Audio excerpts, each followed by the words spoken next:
안녕하세요. 지엘입니다. 지난 시간 인간 석가를 가지고 이야기 나누었는데요. 인간 석가는 상하로 나누어져 있습니다. 오늘은 인간 석가 상하 중 하를 가지고 이야기 나눠볼까 합니다. 앞에서의 내용처럼 진리의 내용을 책에서 발췌해서 그 내용을 토대로 서술한 내용입니다. 그렇다면 진리란 무엇이길래 진리라고 합니까? 사전상으로는 우리는 참된 이치라고 하고 참된 도리라고도 합니다.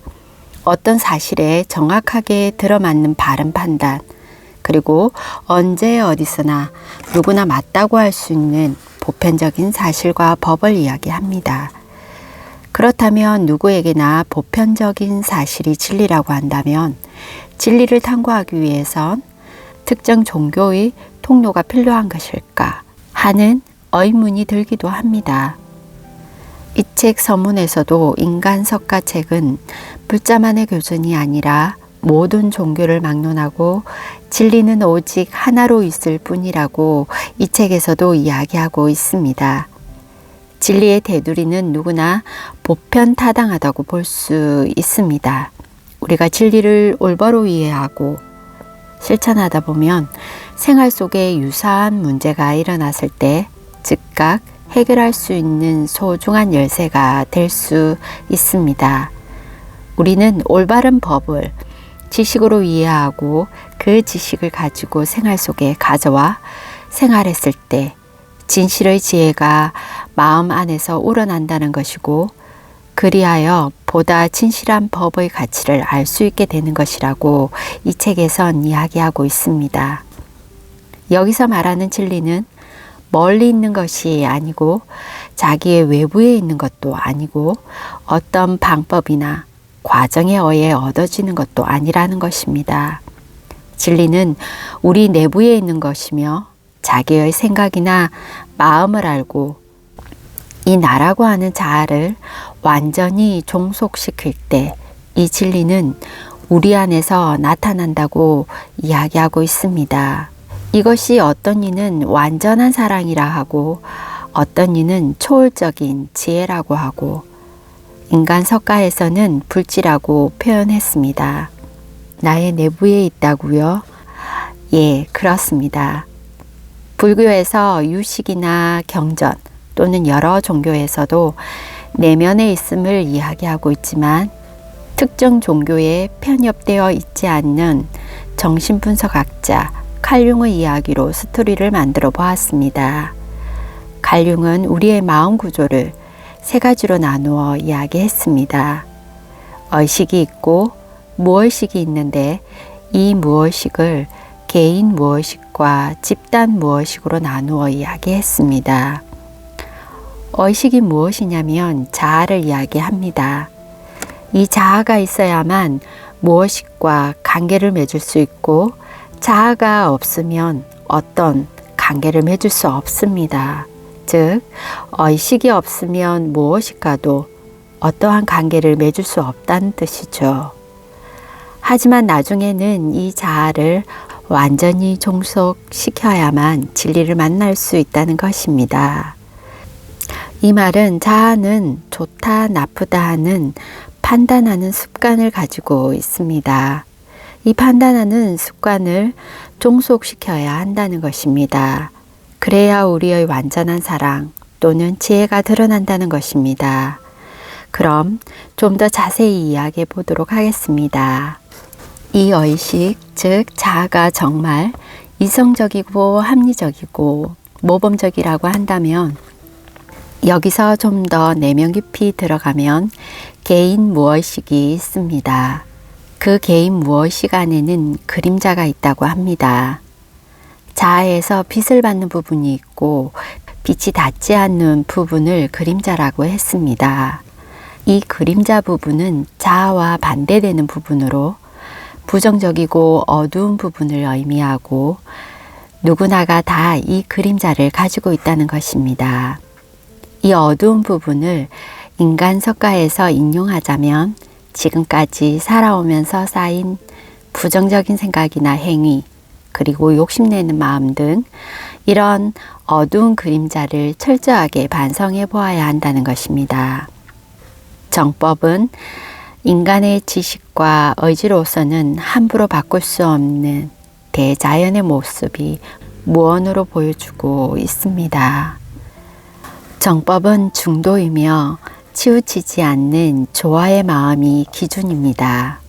그것은 선화의 마음이요 또한 선의의 제3의 마음입니다.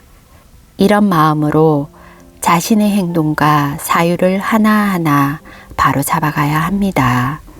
그리고 잘못의 원인을 제거하고 자신의 마음을 더욱 풍부하게 하기 위해서 우리는 반성을 해야 하는 것입니다. 이와 같은 부정적인 감정과 행동을 바르게 하고 마음속의 집착을 없애고 광명으로 채워갈 때 선정에 들며 마음과 육체의 조화를 이루어 지혜의 세계로 들 수 있게 된다고 인간석가에서 이야기하고 있습니다. 이 자아의 반대되는 그림자를 알고 그리고 반성하고 또 누구에게나 다 이로운 선한 마음을 가지고자 노력했을 때 그 그림자의 영역은 줄어들고 의식의 영역이 넓어진다고 볼 수 있습니다. 이것을 칼융은 개인 무의식이라고 하였습니다. 개인 무의식 안에는 그림자도 있지만 사회 규범 안에서 누구보다도 바르게 모범적으로 가면을 쓰고 살아가는 부분도 있다고 했습니다. 자리가 사람을 만든다는 말이 있듯이 그 자리에 맞는 역할을 충실히 한다는 것입니다. 제 역할을 확실하게 하면서 누구에게 잘 보이려 하고 아니면 보상을 받기 위해 가면을 써면서 살아간다는 것입니다. 자신에게 엄하고 남에게 너그러운 것이 불법인데 자기에게 엄하고 타인에게 엄하게 되는 것이 인지상정입니다.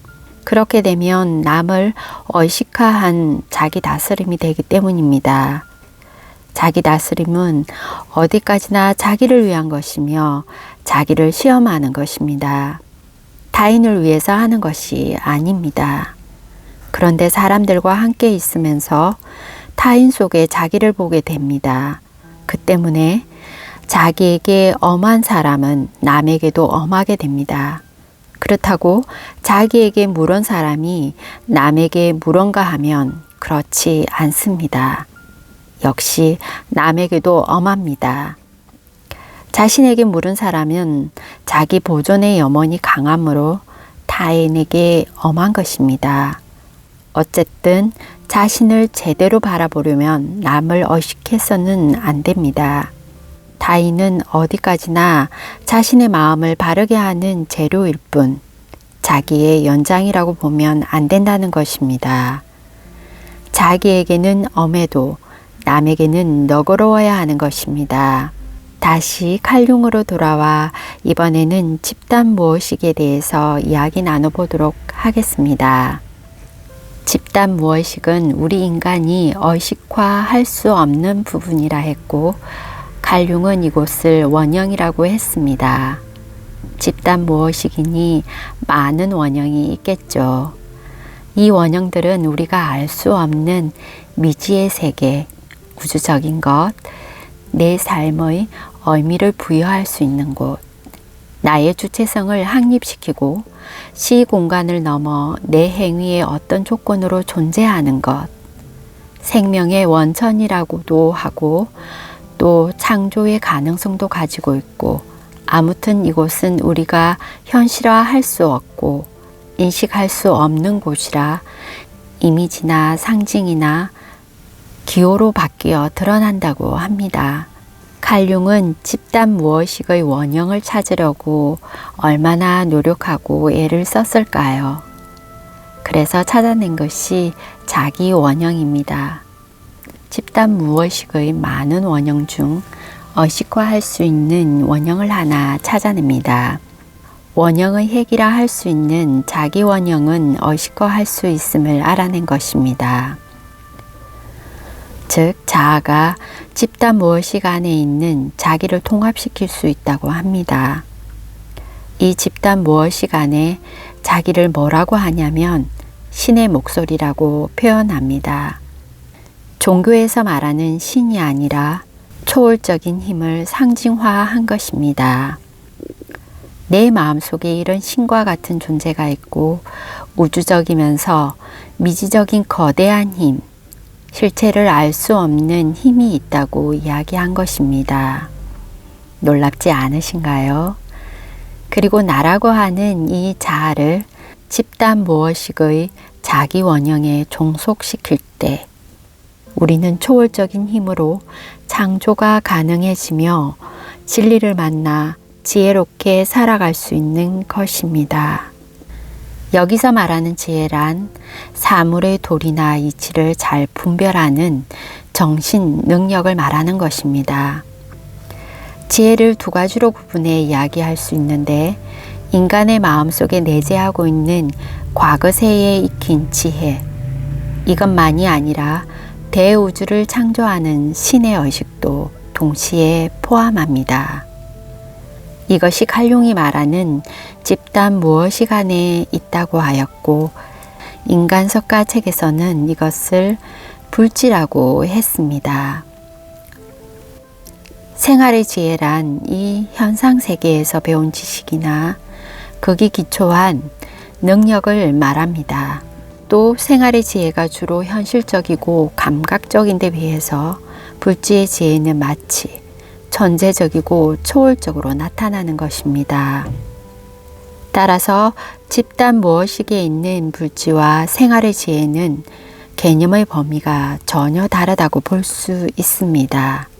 이러하듯 칼융을 통해 우리의 마음 구조의 신비함을 알아보았습니다. 오늘날 과학에서는 마음과 뇌를 하나로 보고 연구하는 뇌 과학자들이 있습니다. 하지만 과학에서는 우리의 뇌를 충분히 알아내지 못하고 있습니다.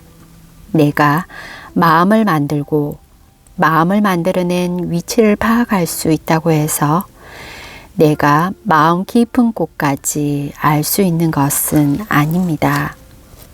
마음과 뇌는 하나라고 할 수 있으나 뇌는 마음을 모두 이해하지 못합니다. 뇌의 신경은 절대 세계와 연결해주는 다리 역할은 하지만 마음에 발생된 생각을 인지하려면 생각의 파동이 커져 인지 가능한 영역에 들어와서 그때에 비로소 자신의 마음을 읽을 수 있기 때문입니다. 왜냐하면 뇌는 통상적인 인식 가능한 범위 내 것만 인식하고 깊은 무엇이의 세계는 인식할 수 없기 때문입니다. 그뿐 아니라 무엇이의 세계는 인간이 태어나기 전 이전의 경험을 이미 갖고 태어나는 부분도 있기 때문에 인식할 수 없다는 것입니다. 융의 심리학이 오늘날 매료시킨 이유가 바로 여기에 있습니다. 이것은 명상가나 마음 공부자들은 경험을 하고 육체를 넘어 존재하는 의식체의 문제로 기결될 수 있는데 이 문제를 해결하려면 의식의 깊은 곳에 과연 무엇이 있는지에 대해서는 명상이라는 독특한 방법을 통해서만이 가능하다는 점입니다. 오늘은 여기까지 하도록 하겠습니다. 시청해 주셔서 감사합니다.